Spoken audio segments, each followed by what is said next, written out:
There we are. There you are. Here I am. Your teeth there you look are. very brushed. Oh. Can I tell you a story? Yeah. Okay, and this is TMI probably, but It's a great way to start out. my son, have I talked about this already? I don't know. My son knocked my tooth out. Maybe we could edit that. Put like the little hearts. Like You can see, Stop pulling your teeth knocked out. it out. Quit I'm doing trying to that. get a better cut. Oh Anyways, my here's the gosh. thing. It Welcome has a to story to it.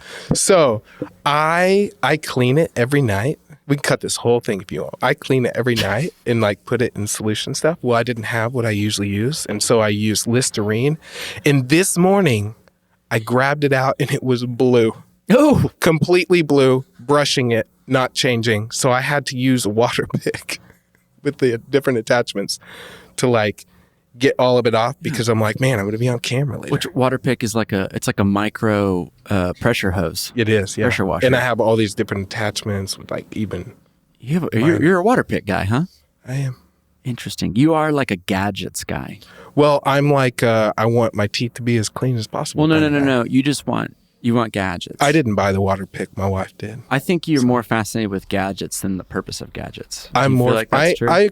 I'm very fascinated with, But you're also a great, gadget. You're useful also a gadgets. gadget influencer because right now at home I have a brand new suitcase that you recommended to me.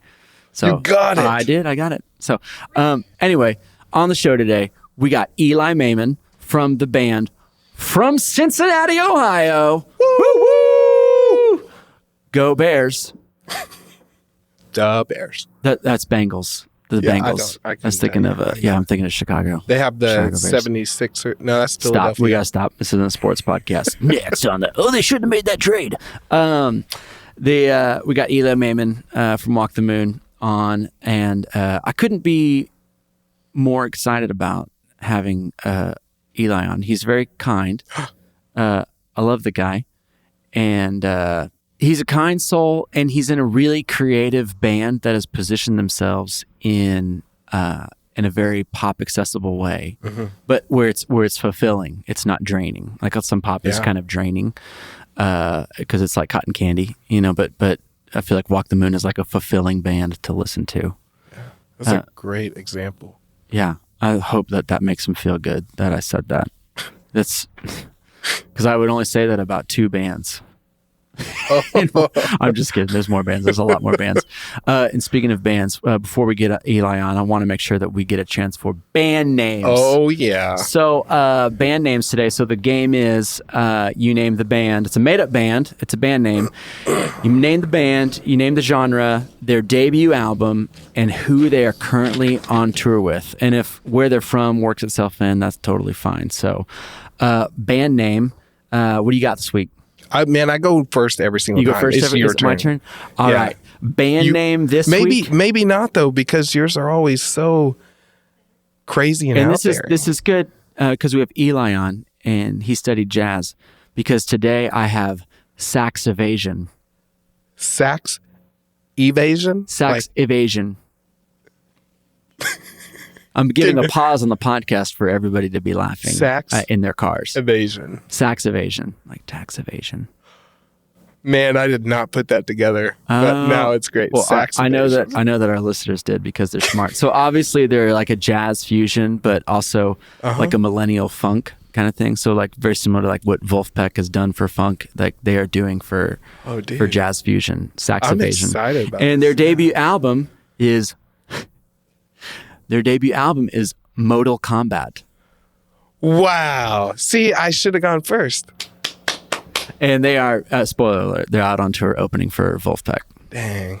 So really good for sax evasion. Maybe we should edit this to where I go first because that's fine. What do you got? Man, my band name is Littlest, and they're a hyper pop band who is out on tour with 100 Gex right now. Yeah, it sounds like a 15-year-old and 16-year-old from the suburbs of Denver. Littlest? I mean, that's... Yeah. I don't know where they're from, actually. Well, now we know. I mean, I just gave it away. But their debut album is Don't Swipe My Tamagotchi. So... that would mean that you have to have Tamagotchi pores. Tamagotchi pores. To be able to sweat Tamagotchis? That should be an expression. Swipe. I'm out here. I'm out here sweating Tamagotchis. Don't swipe my Tamagotchi. I thought you said sweat. I thought you said sweat. It's like, I don't know why they would need pores, but all right. Man. I mean, I'm going to start saying that because it is September here, but it is still really hot. And I'm just going to go home and I'm gonna be like, dadgum, like I'm freaking sweating Tamagotchis out here. And my neighbors are going to be like, what are you talking about? This what are can you catch talking on. about? Oh, well, hey, you know who I think we should hear from a little bit is Eli. So without further ado, everybody, Eli Maiman from Walk the Moon. Yeah. And just like that, Eli Mayman on the show. Hey, what's up, man? Hey, how are you guys? Good. How are you? That was so nice of you to ask us first and not us not ask you first. I think that proves how kind you are. So on a scale from 1 to 10, let's just start there. How kind are you? Oh, man. Let's rate yourself. Let's rate your kindness. I'm Ohio kind. Ohio kind. Which is Is that which is polite. So would you say that's like an 8 or a 9? Or was that all the way? Yeah, it's way up there. It's way up there. Oh, sweet. Ohio kind sounds like a candy bar. Do you have the Ohio? Can you get me an Ohio kind? I agree that you are. I would say you're 10, from what I know. Oh, thank you. Yeah, that's very sweet of you. Yeah, it goes to 20. It's 1 to 20. We should all. Okay. I'm kidding. Gotcha. It's like pH. Yeah, it's like We should all move in together just to confirm. We should, because that's when you get to really know somebody. Yeah. You down? Are you down? Let's get an apartment together. Just the three of us. Let's go on tour. Can we just tour? Oh, man. That would be so we great. can do, which is kind of the same as living together, but also I'm in. You get to be in business. So that's great. So speaking of tour, why don't you profile just for us, like pretend we don't know what you do and who your band is. Why don't you profile your band for us and pretend like we don't know who you are? Like, who is this guy? We just found you over ZipRecruiter looking for podcast guests, and you popped up. And so, what do you do? Well, my name is Eli Maiman. I play guitar in the band Walk the Moon. We are a jubilant rock band from Cincinnati, Ohio. We kind of think of ourselves as being in the tradition of the Talking Heads and bands of that ilk, kind of pop rock bands that tend to take musical left turns. So that, it's not straight ahead pop. It's not straight ahead rock. It's there are little twists that they keep it interesting and keep it fresh. Do you have a pen? That's like a perfect explanation. Yeah, I think it's really fair. And so I guess that's one of my first questions is, so you guys are for sure have had some top 40 success, right? Or top 40 seasons, things like that. And what I like about Walk the Moon is it's a band in the age of acts, right? So where I feel like decades back, it was we were just being, the labels were marketing bands to us, and bands was what it was all about. And then every once in a while, you would have these standout acts that were like solo artists or performers, things like that. But more and more, we are devoting more of our bandwidth towards acts on the radio, right? But Walk the Moon is one of those bands that keeps popping up on the radio. So how do you kind of dance the line between like accessible pop, but also taking creative risks? Because it is kind of like it's a, what's the word I'm looking for, Philip? It's a dance, sometimes I feel like, the label's not going to go for this one. There's but this one, How do you guys manage that? And maybe you don't even think about it. We do try to think about it as little as possible, because I think I think you can really get tripped up if you think about it too much. You know what I mean? Yeah. I actually think of a Tool lyric when we're talking about this. Please drop it.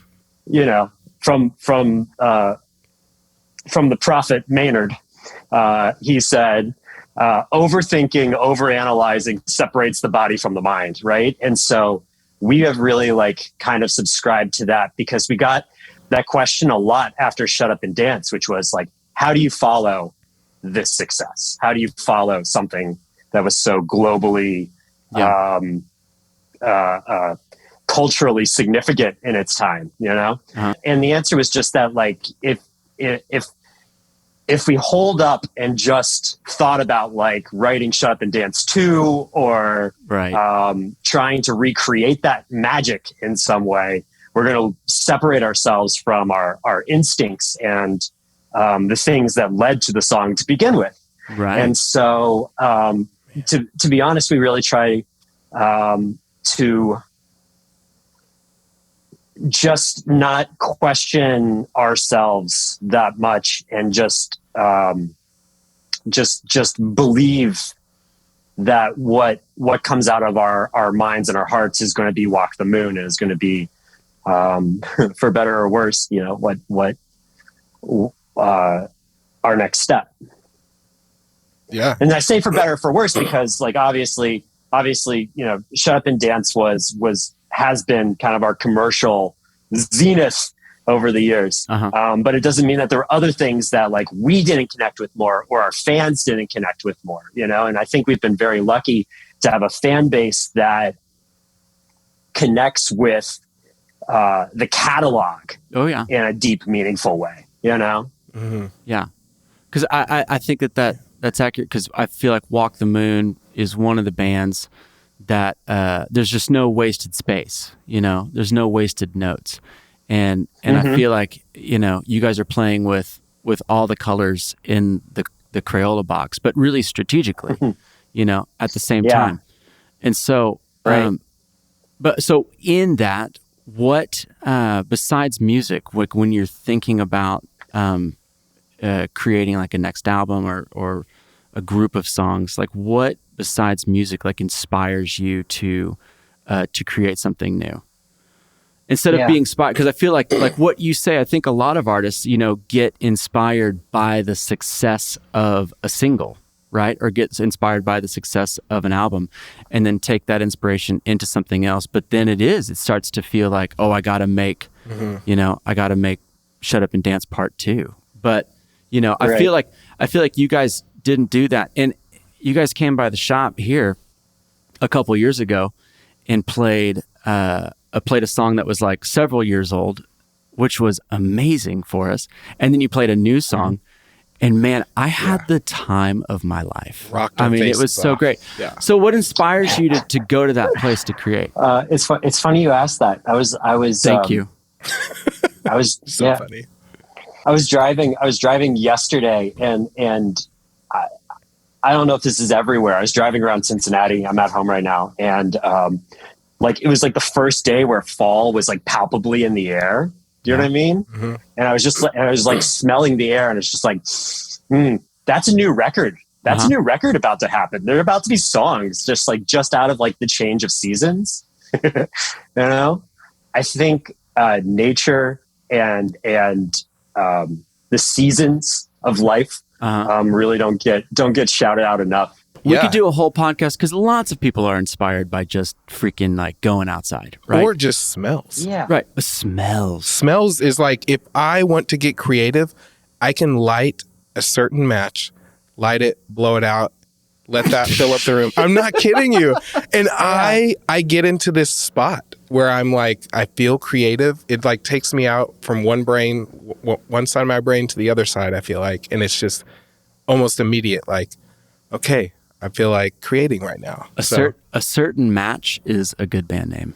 A certain match. A certain match. When you're going outside, where are you going?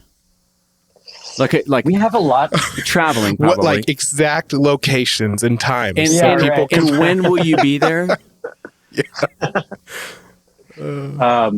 My parents have like I grew up on like about an acre of land that my parents, where my parents also lived. That was a weird way of saying that. I grew up at my parents' house. Your parents, like, oh, you lived with them growing up. I grew up under supervision of adults. We're so grateful for that. I grew up, my parents' yard is really amazing. So I always like to go back and they have a lot of like mature trees and like, you know, it's just like a beautiful place to be. And there's a lot of, in Cincinnati, there are a lot of roads that become entirely enclosed by trees. Yeah. Do you know what I mean? Like where you like, you're driving, but like all you're getting is little bits of light coming through the trees that touch overhead. And it's so cool. And it's so like magical and inspiring. Tree tunnels. We call them tree tunnels. That's what my kids call them. This is my first tree interview. This is my first. This is great. Yeah. Yeah. This is my most arboreally focused interview. I feel like I'm getting creative just listening to this. So I think it's interesting that I'm not talking to you from Nashville or New York or Los Angeles. Why are you in Cincinnati? I feel very loyal to Cincinnati, and I feel very loyal to representing it. You know, like a decade ago, we signed our record contract in 2011. So a little more than a decade ago. Yeah. Like when we were taking meetings in New York and LA, it was always funny to me because the people at the labels, these would kind of treat us like where did we park our horse and buggy? You know, like you're from Cincinnati. Yeah. You know, did you take a boat? Did you take a steamer to get out of here? You figure out how the plane system works? Oh, it took a river boat. Yeah. I'm like, we invented planes, man, you know? Dude, own that. Yeah. I took my biplane. Yeah. But like, it just made me, I don't know. I found it motivating to represent Cincinnati, you know? Yeah. Which has been so famously, maligned by Mark Twain. Do you guys know this one? Mark Twain said that, when the world ends, he wants to be in Cincinnati because it won't happen for another 7 years.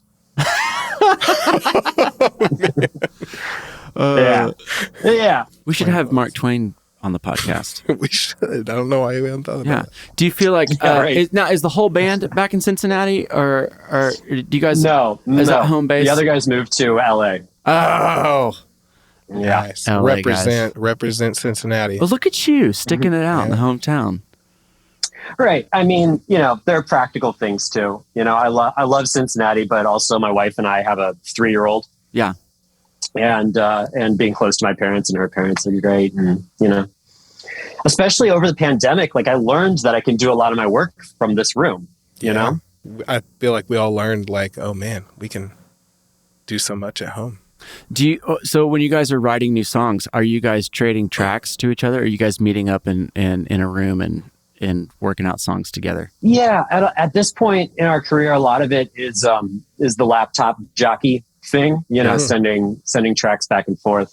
Though I admit that I miss like being in a like terrible practice room. Yeah.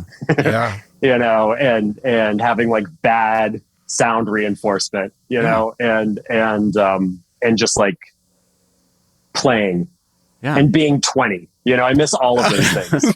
You know? Yeah. I don't know if I miss that being was a 20, good time. But yeah, I'd like there is magic that happens in the room. Oh, yeah. And especially and it's a small room, and then everyone starts getting like decibel competitive, you know? Because the drums are so loud, and then you start kind of driving things a little bit, and then the vocalist starts driving himself a little bit, and then everybody starts peaking, and then you get some really cool stuff after that. You know? Right. Yeah. It's a magic you don't get when you're trading tracks on computers. Trying to figure out the best spot to put your phone to record it so you can get the best audio. Yeah. Was Walk the Moon the first band you were ever in, or were you in bands before that? I was in many bands before Walk the Moon. What was your favorite? Profile one for us. Give us the LinkedIn page. Actually, my favorite band before Walk the Moon was called Peter Adams and the Nocturnal Collective. Oh, man. That is so pretentious. Peter Adams and the Nocturnal Collective. Yeah. and Did you Peter guys was have like, two drummers? Sounds like a two drummers band. no, no. Good. We had a violin player. Oh, Yeah. So he was like an early laptop dude. Like he was the guy who taught me that you could program drums and it'd sound okay. Yeah. You know? But it was kind of like, you're right. It was Neutral Milk Hotel focused. Yeah. You know? Yeah. it was a great time. Yeah. I was about to go Margot and the Nuclear So-and-So's Neutral Milk Hotel. That's great. We opened for Margot once. Nice. Dude, Yeah. you nailed it. Come on. Do I get 10 points? You got that's more than 10. Oh my gosh. I was playing a show one time, and tell me if your band was this pretentious. In a band that played before us, it was one guy on acoustic guitar singing, and they had another guy on like a Play School toy piano mic'd up, and then they had another guy. He had like a table like I'm sitting at right now, but he had a pile of chains on the table, and he mic'd the chains, and he would do whoosh. How cool did it sound though? He would play them as that was like the percussion of the band, like playing the table of chains. It didn't sound good at all. I love that. Oh No? man. Yeah, that If was it sounded really good, would you have respected it though? Because it sounds like you no, I didn't think respect it. I think I would have respected it. Okay. Yeah, I think He probably just didn't have the right mic. He probably You had know? the wrong chains actually. yeah, he was Right. Yeah. Yeah, I should have been using a dynamic. I think it was condenser. Are you Too guys much making table chains noise. yet? We maybe. I'm sorry, I wasn't supposed to tell. Yeah, right? yeah, So- dude. Chains Yeah. like drip. Like no, percussive chains. Oh, chains. Yeah. Oh, you're talking about the thing that we were just talking about. That's the thing I was talking about. Hey, speaking of Cincinnati, what other great bands and acts are from Cincinnati? What do you got? Well, you know, what's there's the the claim to fame? Sun Records thing. We've got 21 Pilots came out of Columbus just up the road. Oh yeah. Devo is yeah. Ohio. Dang. Where Do you guys know Foxy Shazam? Yes, dude. I was Cincinnati. a huge Foxy Shazam fan, and my old vocalist in my band, he looked just like him, and people would, Really? mistake him. Oh, really? Yeah, and he did that song with Macklemore. Downtown. That big singing part. Oh, is that? That's him, yeah. Oh, Yeah. what a great song. Yeah. That song takes me to man. church. Yeah. What's And the his name? video. The vocalist, you know? His name is Eric Nally. Is he the one that's actually in Macklemore, or did I make that up? No, you're right. You're totally right. Cool. Yeah. So, I played against those guys in Battle of the Bands in high school. no way. Were Dude, they who won? Foxy Shazam, Yeah. or Who were they a won? different band? They won. Were they Foxy Shazam? Yeah. And were you Arnold Palmer in the I was- coffee table books? In What the was it ice. called? Wait, Team Peter Bandits. Adams, Peter Adams, and the Nocturnal word. Peter Adams. and Nocturnal Collective. You were so close. Boom. Yeah. That Collective? was very impressive. What year was the Collective? The collective was 2008. That was a very collective year. I feel like a lot of it was almost like a US law that you can't have a startup without naming it the Collective. Oh, right? man. Whether it's a band or a coffee shop Just burn after burn, dude. or Just- like a simple merchant gift shop. No, we were on the front end of it. Peter was on the front end of it. So like it was that is very much on the front You know what I end. mean? Yeah. Oh, so the Yeah. guy's name was Peter Adams. Yeah. Can you call him? Let's get him. No, let's not get him on the podcast. There was another guy named Peter Adams. He was what's his name? He was in a band called East Mountain South. Never heard of But that. he also Peter Bradley Adams. maybe? Peter Bradley, I've heard. That's Is the that- one. Is that Yeah. what I'm thinking Isn't of? that like a director, Peter Bradley? Peter Bradley Adams? Peter Adams? Shoot, I can't remember. But man, it's like emotional folk. I mean, it's like Legends of the Fall music, like it's just a constant heartbreak. What a good movie. Yeah, it is a good movie. It's super long. Yeah. And what other movie does one woman get to marry all three brothers? Have you seen Legends of the Fall? No, but spoiler alert. Jeez. So- Seriously? Wow. Listen, I just saved you 3 hours of of your life. But I isn't mean, it he was great? dead the whole time. No. That's Meet Joe Black. Yeah, That's That's another Brad Pitt classic. Man, okay, so you need to go watch Legends of the Fall, but you already know it's going to happen. Well, there's a twist though. There's a twist. So There is. yeah, so I didn't give the whole movie away. So besides watching Legends of the Fall, what else are you doing when you're not on tour and you're not studio musicking? You're fathering. Fathering. Fathering, which I've done a lot of for the last couple of years. You know, pandemic.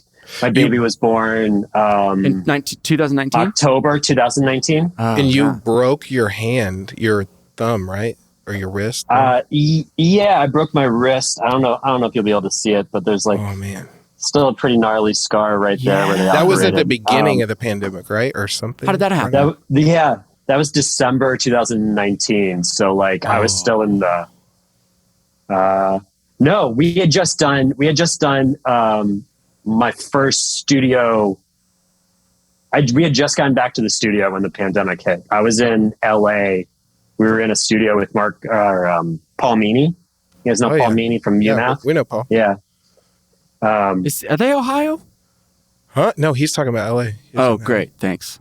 We were in the studio with Paul, and I remember hearing a report on the news that if you just kept drinking water, it would wash the coronavirus out of your throat and you wouldn't get coronavirus. That's how early. That was the moment that we were there. It was we were believing, I missed that part, man. It's like sounds like an early 9:30 CNN, breaking news. I'm 100% getting COVID if that's the case. I don't drink enough water, so. You don't drink enough water. I don't. Cool. Oh my gosh. Wow, thanks for calling that out. So I've been at home with the baby for a long time. Yeah. He just started preschool, which is so emotional. Oh my gosh. Yeah. It is hard. But pickleball, really. Pickleball is the thing I do when I'm not. Dude. Are you playing pickup? Music. Are you playing pickup pickleball, or do you have a band of folks that you pickleball with, like a group chat? So we had a record club that would meet online once a week, throughout pandemic, and we would get together on Discord, and we would have a themed playlist. And as things have started to open up, we kind of transitioned from record club online to pickleball club in person, and That's cool. Yeah, it's so great. Record club, you're just talking about albums. What's record club? Sounds like it'll be Horns Week, and so we'll create a shared playlist, and then everyone will add what they think of, 5 songs with horns, and then that's cool. We'll do a shared listening experience on Discord. Oh, that sounds delightful. That is awesome. Yeah, can we be in your club? Actually, not for record club, but for pickleball. You guys should show up for pickleball. Yeah, pickleball. Who's freakishly good at pickleball is Phil. Philip is really good at pickleball. Really? Yeah, no, he I really mean, is. until I play against y'all, and you're just gonna destroy me, and I'll be like, oh yeah, Philip really wasn't that good. Yeah, that's the thing with Philip. You take him to Top Golf, you take him to pickleball, and he'll just absolutely crush and school everybody. So that's why strategically, if we do company lunch and we're doing pickleball, I'm always a couple days ahead. I'm trying to draft Philip. Hey, I think it'd be cool if we kind of play together. What do you think about that? And I'm always trying to so early because I want to lose, but I also don't want to be paired with somebody who doesn't know it. It's I just want to have fun. It's that's cool. You can go have fun somewhere else on someone else's team because I want to win. Right. I want that balance of someone who wants to compete, but I will definitely beat. You know what I mean? Yeah. That's who I want to play against. Oh yeah. Someone who's buying into the competition, but isn't better than me. Why is it? I feel like that balance is getting easier as we get older, but man, it was really hard growing up. You would join an intramurals team and they'd be oh, we're doing intramurals and we just want to have fun. And it's that's the buzzword I need to hear. Be I love having fun. And then we get into the game and one person messes up and people are dude, what in the world is wrong with you? How did you mess that up? It's what are you talking about? Say you retire from music, what are you going to be doing? Gosh, that's such a good question. Thank you. I got it's hard to imagine because I've been doing music for so long. You know what I mean? Dude, let it cry. Just cry. Yeah, I just think I'm going to. I have a degree in jazz, I have a degree in jazz. And then after school, I started teaching, and then I joined the band. I've been on the road and making records for the last 10 years, and hard to imagine anything else, besides pickleball. My hobbies are music oriented, it's hard to imagine. Where were you teaching? I was teaching in Madeira, which is where I grew up, just at a little music school. Oh yeah. To very young kids. Yeah. It was very cute. Are you teaching jazz to very young kids or just music in general? Absolutely not. No, I was, jazz was never my strong suit. I have a degree, but it might as well be honorary. It's it was, they did me a big favor. He finished. Yeah. That's how I was. Yeah, same. Yeah, I actually had a teacher who was took me, I had to make a certain score on this final test. And I, on the first page, was like, well, there goes that score. Didn't get it. And he graded it in front of me. And he was just like, nope, that's right. And passed me. I was studying business, and I won't say his name. Yeah. My advisor tried to get me to change majors. That's how. Oh, man. That's how bad it was. Dang. At that point, he's like, you ever thought about psychology? And I was like, yeah, but to make money, you have to go to school after college, right? He's like, well, yeah. I was like, well, I don't want to do that. That sounds terrible. Where'd you go to school? Cincinnati. I went to the College Conservatory of Music at the University of Cincinnati. The College Conservatory of Music. That sounds so official. It sounds like you guys had uniforms. We did not. It's kind of a conservative school. It's it's really classically oriented. Mm-hmm. So the jazz department was hidden under the ground. We were 5 stories underground. Oh yeah. So that the classical department wouldn't have to have jazz sully their ears. So we're down there. I was down there 5 to 8 hours a day, no sunlight, just practicing bebop scales. Wait, you're being for real? It was that far underground? It was deep underground. We were on the bottom level of the parking garage. Wow. So it was maybe not 5, it was maybe 3, but it was deep. There was no sun was the point. Is that there was no sun. Yeah. It's hard to live with no sun. It was a great experience. That being said, it sounds like torture, but I loved jazz school, honestly. I loved having the time to just I really learned to practice. Do you know what I mean? I really learned how to I suck at this one bar of music. I'm going to practice it note by note until I don't suck at it. Yeah. And then I'm going to add a bar, and that's been really useful to me over time, is knowing how to break something down and having the patience to break it down into a part that you can learn it, well. That's been really useful. That is really hard. So would you say hard things produce great things because of that? I would. Did you say that? I did for you though. Yeah. That was Mark Twain. I'm gonna quote you in other podcasts as having said that. I think things produce. I think it's important, and I'd like you to maybe sell that just a little more, because we're here at a guitar pedal company, and so. But I think the questions we get, hey, I'm just starting out playing guitar. What pedals should I start with? And I'm always like, a tuner and practice. Yeah. Quit thinking about guitar pedals, man. You just need a tuner and you need to start practicing. And then after a couple months, get yourself a metronome or a metronome app, and learn how to play in time, because ain't nobody wants you to be in your band if you can't play to a click, right? Sure. But I would also proffer that that you need whatever pedal inspires you to play is worth having, right? Totally. So if just your sound of your guitar into your amp doesn't get you to the guitar, then your metronome's not going to do you any good. You need to find the things that inspire you and make you want to play, that bring you to the instrument every day, and then you can put in the work. That's really good, because I wouldn't be inspired to just sit down on the guitar as much. Yeah, Well, because you're not very good. exactly. Right. Right. Right. But you're a gifted piano player. That's why it doesn't matter if you start on acoustic or electric. You know, like I think we used to think like you have to like graduate. When I was first starting, it was like you had to graduate from acoustic to electric. Uh-huh. And like, you know, that's not true. Like if the sound of the acoustic doesn't mean anything to you, then like you're not going to play and you're never going to get to the electric. So like, yeah. So whatever is inspiring to you, whatever gets you to the instrument is the right thing. Yeah. I would even say, you feel me? Yeah, I do. And I would go against what I said earlier, but I still think tuners and practice and metronomes are super important. But some pedals, I fully agree. Some sounds just kind of, they write songs for you. Like you plug it in and you play something that you've never played before. And it's almost like the sound was in that box. The song was in the box, you know? Well, just when I picked it up, inspires you to write differently. Like, do you ever have that experience? Like, or Absolutely. if I like plug in a new tremolo or something and I just like turn it on square wave or do something, like a new song just kind of comes. It's unlocked in the box. Right. I fully agree. And instruments too.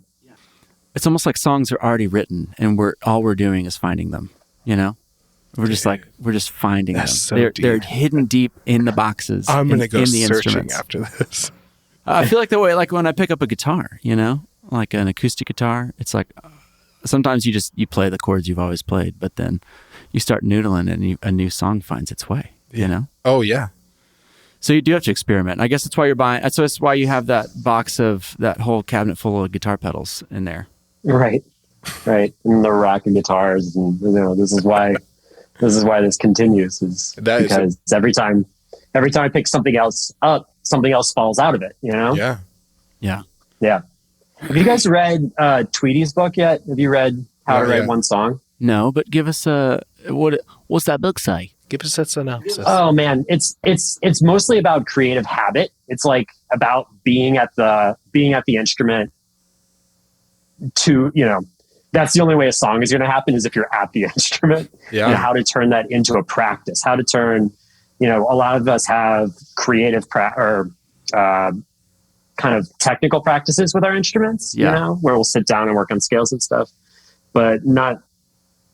The creative practice is more difficult to nail down. And so it kind of explores that concept in a way that I found really inspiring. In that case, songs fell out of a book, you know, like I wrote the book and like 3 or 4 songs wrote themselves in the next week. You know, it was great. Dang. So I highly recommend that. What's the book called? That's like the best recommendation for a book. It's called How to Write One Song. Tweedy. How? Jeff Tweedy of the band Wilco. Right. How do you spell that Wilco? Tweedy. I think it's 2 L's. 2 L's and cool. a K. Fantastic. All right, man. last question, Eli. Music's really cool. Guitar's really great. But what do you want people who know you? What do you want to be remembered for? What do I want to be remembered for? Yeah, when they think, I knew Eli. He was what? Me personally? Yeah, you personally. Yeah. I want to be remembered as a kind person. Ohio kind. I want to be like an Ohio kind person who was present for my friends and was available for support and help and was like a pretty decent guitar player. I think you're on a good track. Yeah. I think you're on a great track. Oh, thanks. Yeah. It's weird. My therapist asked me this question this week. It's so strange. Nice. Have you guys been talking? That's We so have. weird. We have been talking to. And also, I think we should reveal to the audience that I am your therapist. Yeah. Me and Philip. That was a HIPAA violation, I'm pretty sure. And that's the only way to get you to pay for this podcast. So, bills in the mail, and we do take Blue Cross Blue Shield. Hey, thanks for being on the show today, man. Thanks for being on the podcast. Sick now, by the way. Okay, great. God, this is going to be out of pocket. Yeah. So what I want to do is I want you to be able to send people to where you want them to support your music and support your endeavors, things like that. Where can people go and purchase tickets or stream your music? Where do you want them to go? Right. Send them. It's walkthemoon.com. Bingo. Walk the Moon on Instagram. We're playing some shows on the East Coast and the West Coast in October and November this year. Cool. You can find me on Instagram. I'm at Bros Mayman, which is my middle name. Bros, which is actually a type of porridge. Oh man, I have always wondered your handle. Yeah, This is great. It's my mom's maiden name. That's awesome. Bros. Dude, what a great name. This is beautiful sounding word. Yeah, Bros. It does sound Beautiful word for porridge, right? For oatmeal. Yeah. Beautiful Porridge is a great band. That is. It sounds like a song. That's absolutely going to be my side project for sure. Beautiful Porridge and the Nocturnal Collective. Man. Dude, we nailed it. Hey, well, man, we'll tell Peter Adams we said hey. And I definitely will. And thank you for joining us today, man. Thankful for you. Thank you.